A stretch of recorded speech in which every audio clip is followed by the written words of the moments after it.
My husband watched his family humiliate me in front of hundreds of people, then slowly stepped away like he didn't know me. That was the moment I understood something terrible. This night had never been a celebration. It was a performance, and I was the target. The ballroom glowed under warm chandelier light while violin music floated across the room.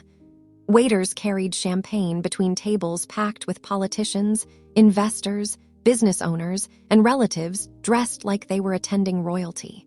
It looked like the kind of night people post online pretending their lives are perfect. And for most of the evening, my husband's family acted like they finally accepted me. His mother fixed the sleeve of my dress gently before smiling at nearby guests. His father actually offered me champagne himself. Even people who normally ignored me suddenly wanted photos together. But something felt wrong. Not obvious. Small things. Too many people staring before quickly looking away. Whispers stopping the second I got close. A woman near the stage covering her mouth while laughing into her husband's shoulder after glancing at me. Then I noticed phones. Several guests already holding them. Waiting. Like they expected something worth recording. That's when the nervous feelings started spreading through my chest. I looked for Adrian immediately. My husband stood near the center tables talking to two executives from his company.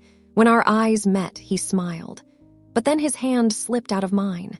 Slowly, naturally, like distancing himself without making it obvious.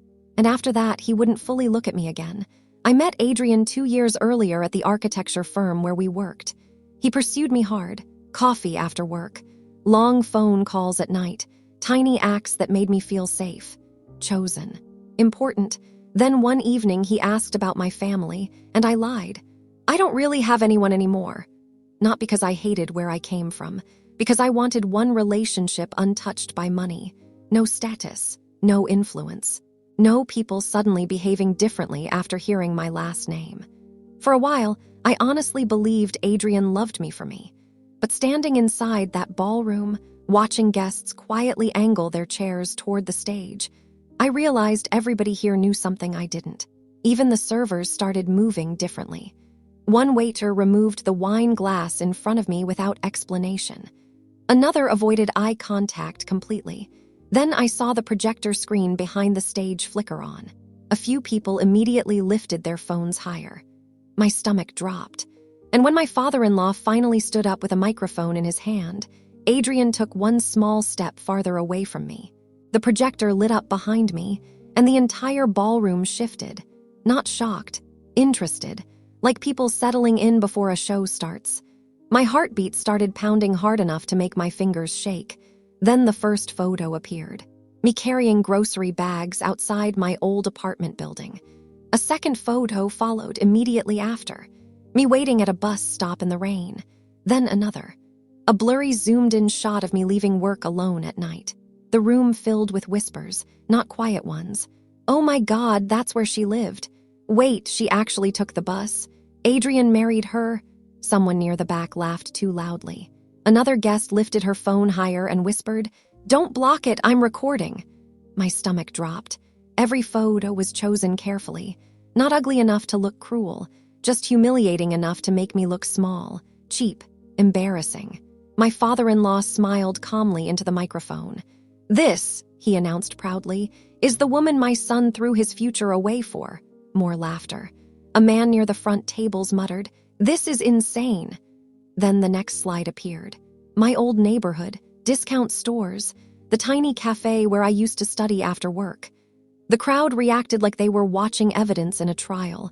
I looked at Adrian desperately. Anything, anger, regret, some sign this had gone too far. But he just adjusted his cufflinks slowly while avoiding my eyes. Like he couldn't even stand beside me anymore. That hurt worse than the screen. My chest tightened so hard I could barely breathe properly. His father kept talking. "My son had opportunities most people dream about," he said. "Powerful connections, a future people compete for." Then he looked directly at me for the first time. And instead he chained himself to this. The ballroom exploded into whispers again. That was when his mother walked toward me carrying a champagne glass. Elegant, smiling, cold. "You really should have stayed with people like yourself," she whispered softly. Then she pressed the glass into my hand like she was giving money to a stranger on the street. A woman beside her smirked while zooming in on her phone camera. I wanted to disappear. I looked around the ballroom one more time, at the smiles, the recording phones, the people enjoying this, at my own husband standing beside them instead of beside me. Then I finally whispered, "You planned this." Adrian looked at me calmly, no guilt, no hesitation. Then he said quietly, "You knew my family cared about reputation." A pause. "So why are you acting surprised?" My throat went dry. And then, behind him, the projector screen changed again. This time to a black slide with white letters slowly appearing across it. Marital separation terms prepared prior to anniversary event. For a second, I couldn't breathe. My fingers tightened around the champagne glass so hard I thought it might shatter. Around the ballroom, people leaned forward in their seats. Phones rose higher. Someone near the back whispered, "Oh, this is bad." Another voice answered quietly, "Keep filming." The room didn't feel like a party anymore. It felt like a public sentencing. My father-in-law smiled proudly beneath the stage lights. "My son tried to handle this privately," he announced into the microphone. "But unfortunately, some mistakes refused to leave gracefully." Soft laughter spread across the ballroom. Not loud, controlled. The kind of laughter people use when they want to look respectable while humiliating someone. Then Adrian stepped forward, and the entire room focused on him immediately. I watched him carefully. Part of me still hoped, stupidly, that he would stop this. Instead, he calmly reached into his suit pocket and pulled out a silver pen. A woman near the stage actually covered her mouth in shock. Another guest muttered, "This is vicious." My chest felt tight enough to crack open. Adrian walked toward me slowly holding the pen between his fingers, composed, emotionless, like he was finalizing paperwork after a meeting. "I think we both know this marriage is over," he said quietly. Then he lowered his voice slightly. "You can still leave this room with some dignity." A pause. "But not if you make a scene." That hit harder than the projector, because he genuinely believed I was the embarrassing one.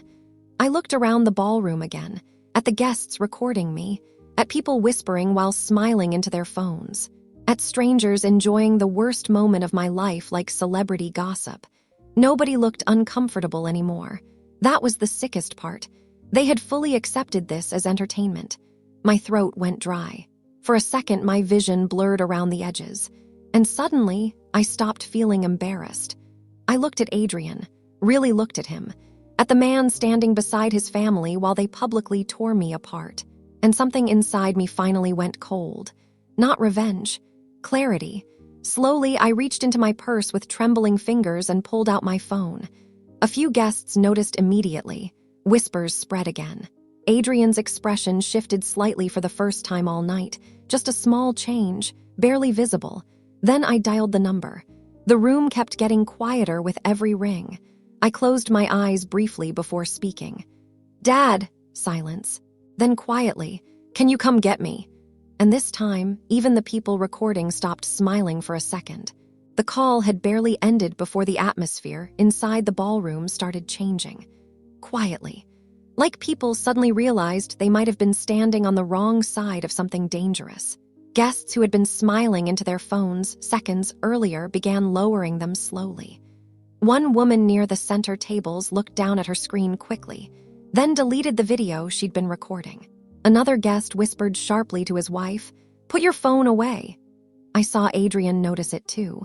His expression stayed controlled, but his jaw tightened slightly for the first time all night. Meanwhile, his father kept forcing confidence back into the room. "Well," he laughed into the microphone, "I suppose someone has to come collect her." A few guests laughed politely, but now the laughter sounded careful, uncertain. 3 minutes later, the ballroom doors opened, and every conversation died instantly. A man stepped inside wearing a dark charcoal suit with 2 security staff behind him. Not flashy security, professional. The kind powerful people never need to explain. My father didn't rush, didn't speak, didn't try to command attention. But the second the venue manager saw him, he immediately straightened his posture and walked forward nervously. "Sir," he said quietly. That was all it took. Several guests near the stage quickly lowered their phones completely.